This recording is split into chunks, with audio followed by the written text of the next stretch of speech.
menjaga martabat manusia dalam era digital. Dalam yang kita tahu adalah di sini dan di era digital banyak sekali persoalan tentang zina, pelecehan, dan yang lain-lain. Khususnya kita zina ya. Zina ini sangat merusak moral untuk manusia karena zina itu adalah dosa yang sangat besar dan bisa dihukum oleh Allah Subhanahu wa taala. Zina itu terbagi dua, ada zina muhsan dan zina ghairu muhsan. Zina muhsan adalah zina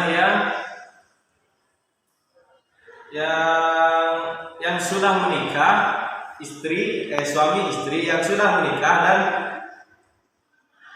yang berhubungan intim dengan orang lain atau yang tidak mahramnya. Dan ghairu muhsan adalah orang yang belum menikah atau disebut masih perawan dan perjaka itu dan berhubungan intim belum muhram itu disebut ghairu zina.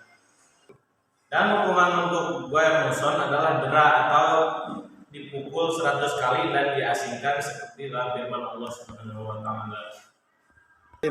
Dan hukuman rajam untuk zina muhsan atau tempat yang dilalui banyak orang atau keramaian.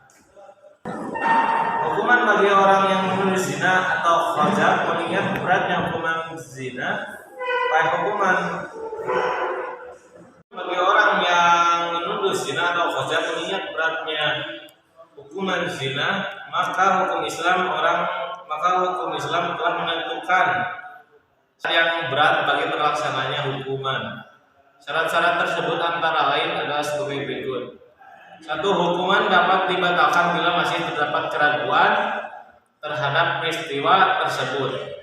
Hukuman tidak dapat dilakukan setelah benar-benar diyakini bahwa terjadinya zina. Untuk meyakinkan perihal terjadinya zina tersebut, syaratnya harus ada 4 orang saksi laki-laki yang adil. Karena kesaksian 4 orang perempuan tidak cukup dijadikan bukti. Kesaksian 4 orang laki-laki yang adil ini pun memerlukan syarat-syaratnya, yaitu setiap kesalahan. Kesaksian 4 orang laki-laki ini pun masih memerlukan syarat-syaratnya, yaitu setiap tersebut harus melihat persis kejadiannya. Andaikan dari keempat orang laki-laki itu ada yang menyebut satu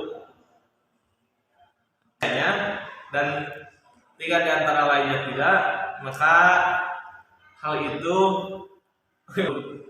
andaikan seseorang dari keempat saksi menyatakan kesaksian yang berbeda dengan kesaksian 3 pria, orang lainnya atau seorang di antaranya menyebut kesaksiannya, maka terhadap mereka semuanya dijatuhkan hukuman menuduh zina.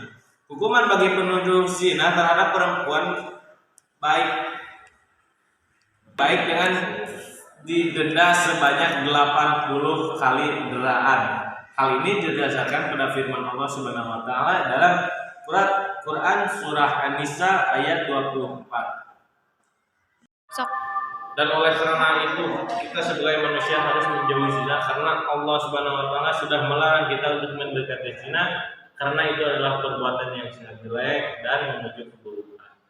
Dan dampak dari zina ini yang ada di dunia adalah menghilangkan wibawa pelaku zina, akan kehilangan kehormatan, martabat atau harga dirinya di masyarakat. Dan mengakibatkan kelahiran perbuatan zina juga akan mengakibatkan pelakunya menjadi miskin sebab ia akan selalu mendengar kepuasan nafsu. Dan dampak yang akan dijatuhkan di akhirat adalah mendapatkan murka Allah Subhanahu wa taala, hisab yang jelek, banyaknya dosa pada saat hari perhitungan atau yaumul hisab, dan siksaan di neraka. Oleh sebab itu kita harus menjauhi zina, perbuatan yang jelek, dan ingat jangan bergaul bebas, karena itu adalah larangan Allah Subhanahu wa taala. Sebab itu saya pamit undur diri. Assalamualaikum warahmatullahi wabarakatuh.